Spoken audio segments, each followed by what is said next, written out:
Hello. So have you felt like an imposter as a health coach, as a wellness entrepreneur, or a professional within this space? If you have, know that you are not alone.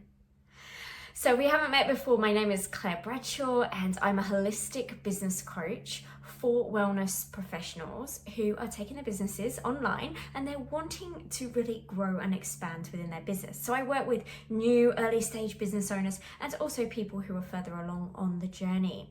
And the people that I work with are wanting to create more income, they're wanting to have greater impact, and they want to do it all in a way that's really aligned with who they truly are and who they are here to serve. So, if you don't know what I'm talking about with regards to an imposter, the imposter is a part of self. It's just a voice that comes through the mind that says stories like, I'm not knowledgeable enough, or I'm not good enough, or I'm not educated enough, or I'm not as good as so-and-so online, or yeah, that's nice, but that won't work for me. Okay, it's the voice that keeps us small. It's the voice that basically can stop us from making progress in our business. And it's a voice that becomes more familiar over time. But at the start of your career, it can become a bit of a shock. It's like, whoa, what's this? And sometimes we're aware of it, and other times we're actually not aware of it. And it may be the reason why we're not making progress in our business. Maybe we're setting top goals and objectives in our business and we're just not hitting them, and we're not taking the action, and we just don't know why. So often there's some sort of voice in the background that's stopping us from doing so. So I want to break this down a little bit more, and I also want to normalize it. And I want to give you some tips on how you can work through this yourself. Okay, so let's talk about it a little bit more. It's basically something that all humans experience, particularly when they are starting to do something that's maybe outside of their comfort zone. So it often pops up when we are going for a new job, or when we are going for a raise in our existing career. You may have experienced that before. It also really pops up when we're changing careers. Because we may have studied, but then, and particularly when we're working for our own business, right? When we've studied, but we haven't really started working with clients yet. So this little voice that's saying, oh, I don't know enough, can get really, really, really strong. Because it can feel a bit uncomfortable when we're starting to learn all of these new things and we're not feeling that confident because we haven't got enough evidence from having worked with loads of clients. It can also come up when we're taking the next level in our business, and it may be we're going into that place of the unfamiliar again, and there can be a bit of uncertainty that comes up, and then this whole kind of thing can happen again. Now, what I want to tell you is that, this is all completely normal, and also the more you work with it, don't make it bad, don't make it wrong, but no, it's just part of the process and it's just trying to keep you safe. That you can actually change your relationship to it so that it doesn't hold the same amount of power over you, and you can still take action with it just being there on the side. I hope that makes sense. Okay, so this is totally normal. Everyone in the world, you speak to anyone, particularly also people who are really, really doing great guns in the world, celebrities, pop stars, people who are at the top of their game, that if you spoke to them and they were going to be honest, they would also find that this is coming up for them as well. Okay, so some steps for you. I've put them into 5 steps on how best you can work with this aspect of self so that it doesn't hold you hostage and you can continue to take the actions and move forwards with your business. Okay, so the first one is acknowledge your feelings. Okay, so self-doubt, inadequacy feelings, they're normal.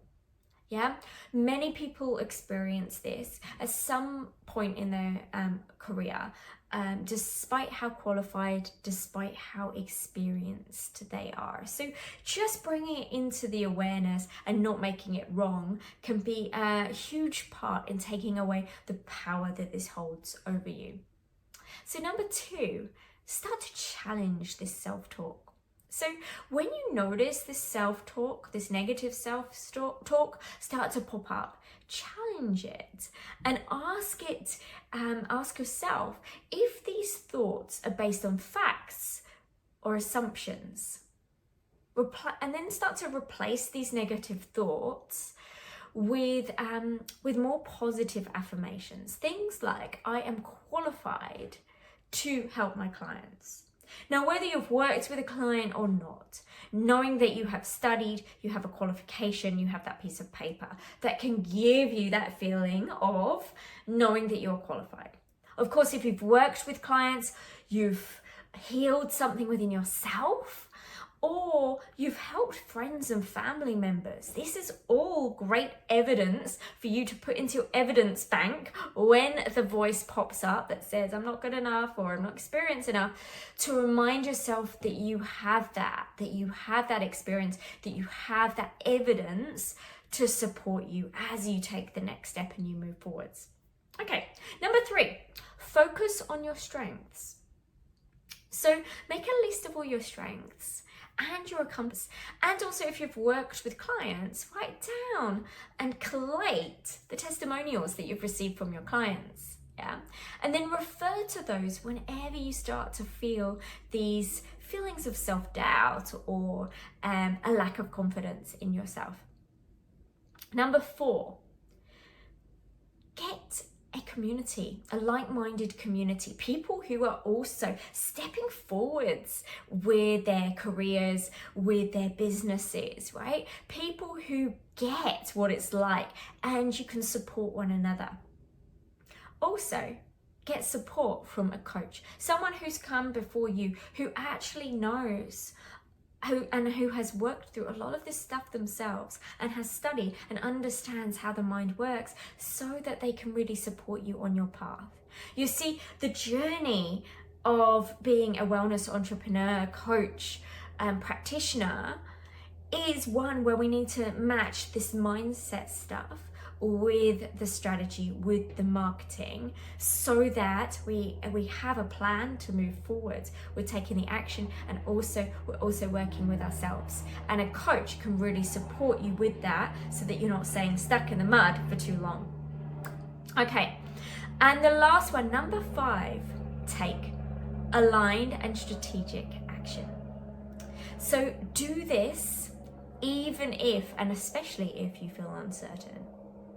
Start small and gradually, and then by doing so, build up your confidence.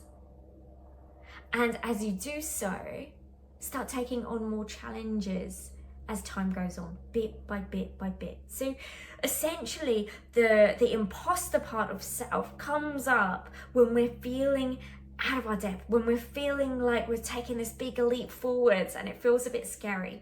So the best way to work with this is, the mind side, and also taking these actions and putting them into little bite-sized chunks, so they don't feel so scary. And the more that we do that, the more we build up our confidence, and the more we can take the next step and the next step. And you know what happens? When you add all those steps together, we create this compounding effect, and that's when we start to see real results in our businesses, and also in terms of how we feel. So remembering that the more experience you gain through taking the steps, through taking the actions, the more confident you're going to become over time. And truthfully, the real difference between those people who actually create a successful career and business within this field and anything else really, and those people who then don't, and they walk away from it and give up, the real difference here is that the people who make a success out of this are the people who choose to take action in spite of the discomfort. In spite of what the mind is saying, these little false things that go on in our minds, little stories that go on, The people that are successful are people who take action.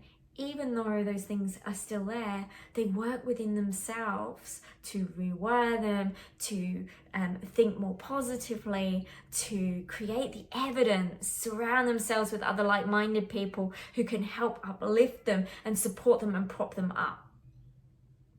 So what do you choose?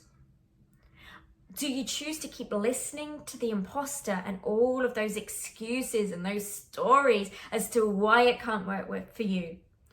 Or do you choose to take action and keep learning and keep applying and getting the support as you need to and keep walking along that path? Ultimately, taking aligned action with support and working with your mind is the way forwards, my friends. There is absolutely no shortcut to this, despite what so many people are saying online that they have the secret formula to blah, blah, blah, blah, blah. This is the way. And you know what? The best thing about this way is that it can be enjoyable and it can be easeful. It can be through strategy and things like this. And also who you become in the process and what you learn about yourself and how you bust through those limitations. That's where you feel so much fulfillment along the journey. And there is nothing in the world like that. Wishing you well on your journey.